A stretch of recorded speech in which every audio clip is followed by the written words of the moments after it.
Hoje uma pessoa me procurou para que eu pudesse ajudá-la na questão da emissão de nota fiscal, porque ela não estava conseguindo mais emitir.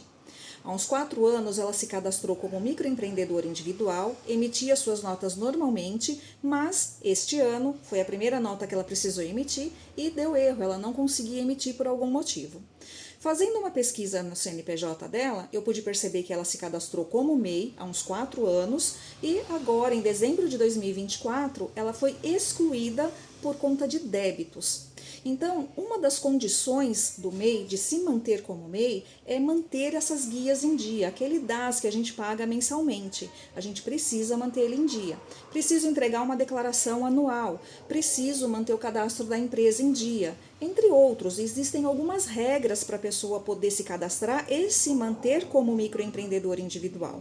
Não cumpriu essa regra, a Receita Federal excluiu essa empresa do MEI, assim como ela exclui todas as que não estão cumprindo a regra, a legislação. E aí o que acontece, gente? Ela precisa então agora optar por um outro regime de tributação, lucro real, lucro presumido, enfim. Para a gente fazer esse estudo e verificar qual era a melhor opção para ela, eu precisei de saber algumas informações. Então a minha primeira pergunta foi: qual é a sua média de faturamento no mês? E ela não sabia. Ela não sabe o quanto ela vende de produtos no mês. E isso, gente, não pode acontecer. Isso é o básico, isso é a primeira pergunta que a gente faz para a pessoa, para a empresa. Porque é com base nesse faturamento que a gente vai calcular os tributos, que vai verificar o melhor regime de tributação para ela.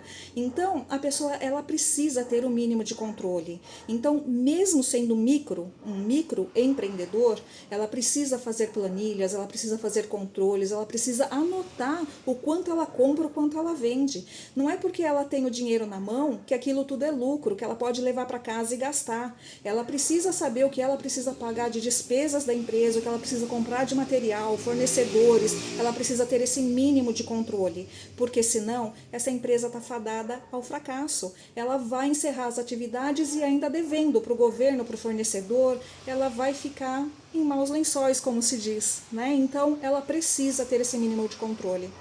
Vale lembrar que o MEI ele não precisa de contabilidade. O que significa isso? Não precisar de contabilidade ou estar dispensado da contabilidade, como diz na legislação, significa que esse MEI não precisa da escrituração contábil, da escrituração fiscal. Significa que ele não precisa de um balanço patrimonial, mas não significa que ele não precise de uma assessoria contábil. Então, se a pessoa não consegue ter esses mínimos controles, ela precisa sim de uma assessoria, ela precisa conhecer os seus números, ela precisa saber que aquele dinheiro que está na conta é resultante de um lucro ou de um prejuízo, porque ela tem contas para pagar. Então, você que é MEI, fique atento, faça seus controles. Se você não consegue, busque ajuda, porque senão a sua empresa pode falir antes do que você imagina. E não é isso que a gente quer sempre que a empresa cresça, que ela comece sim como MEI, que ela comece pequeno, como micro, mas que ela vá crescendo aos poucos e fazendo a sua movimentação crescer e contratando funcionários, e para isso ela tem que ter uma boa gestão financeira.